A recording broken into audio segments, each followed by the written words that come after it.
Toi, dont le juste combat permit aux humbles cœurs de chair de briser leur carapace de pierre pour battre à nouveau de leurs ailes ignées.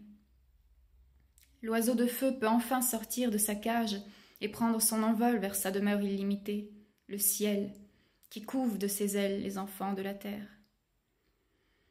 Par-delà les prairies qui dessinent des tableaux dans nos têtes, les forêts où s'abritent nos rêves, ainsi que les prophètes dont les ailes usées sont tombées pour que les mots reprennent leur liberté.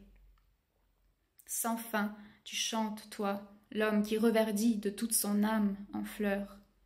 Il y a les larmes qui t'ont brûlé et dont les plaies sont devenues lumière. J'aime et tu aimes, plus que le monde, l'univers et par-delà l'univers, le vivant, toujours vivant, car aimant et souriant.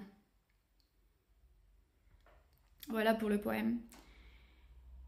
Et pour finir, je voudrais dire une chose importante. Refusons de nous faire vacciner. Refusons ce système pourri en bloc. Refusons-le en masse. Partons des villes.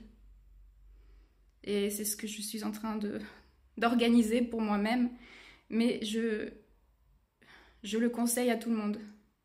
Barrez-vous des villes. Je pense que c'est par une désurbanisation massive qu'on pourra changer les choses, quitte à reprendre les villes plus tard. Mais il faut se libérer de nos attaches matérielles. Il faut délaisser tout ce qui, sur le plan matériel, en fait, nous empêche d'être libres.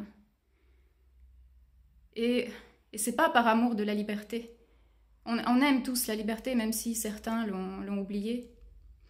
Et si certains croient qu'ils ont fait le choix du confort matériel, ils se sont sentis libres de faire ce choix. Mais on vous l'a imposé.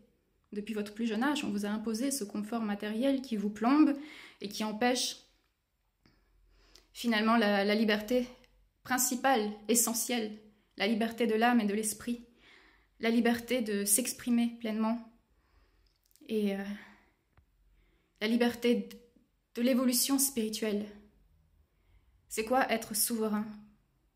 Être souverain, ce n'est pas juste être libre de ses choix, ce n'est pas que ça. Être souverain, c'est être libre de ses biens matériels, ne plus en dépendre, être capable de tout balancer du jour au lendemain pour partir sur les routes, pour marcher vers sa liberté. Et qu'est-ce qui mue ça? C'est l'amour pour l'humanité, c'est l'amour pour l'autre, l'amour pour son prochain, et aussi l'amour pour l'univers, pour ce qu'il y a de beau en ce monde. Alors, voyons ce qu'il y a en l'autre de beau et de lumineux. Ne soyons pas méfiants les uns avec les autres.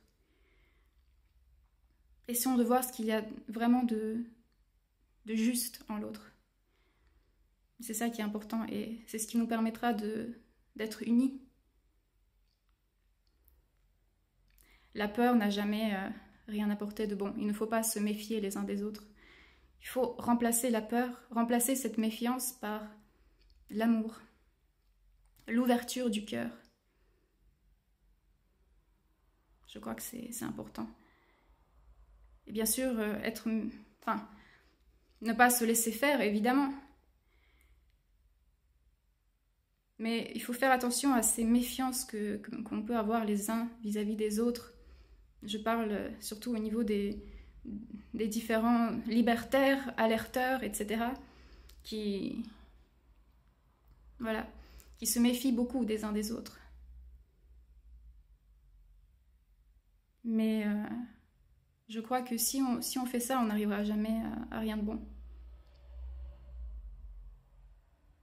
Il faut certes discuter, mais discuter dans la paix et l'amour. Et dire ce qui ne va pas, ça c'est essentiel. Dire aux autres ce qui ne nous convient pas dans leur manière de faire, dans leur discours. Mais il faut le faire avec vraiment un sentiment de paix, de respect mutuel, d'empathie, d'amour. Et vraiment être mû par cet amour de l'humanité. Et c'est comme ça qu'on peut aller vers la liberté et vers la souveraineté. Bon courage à tous.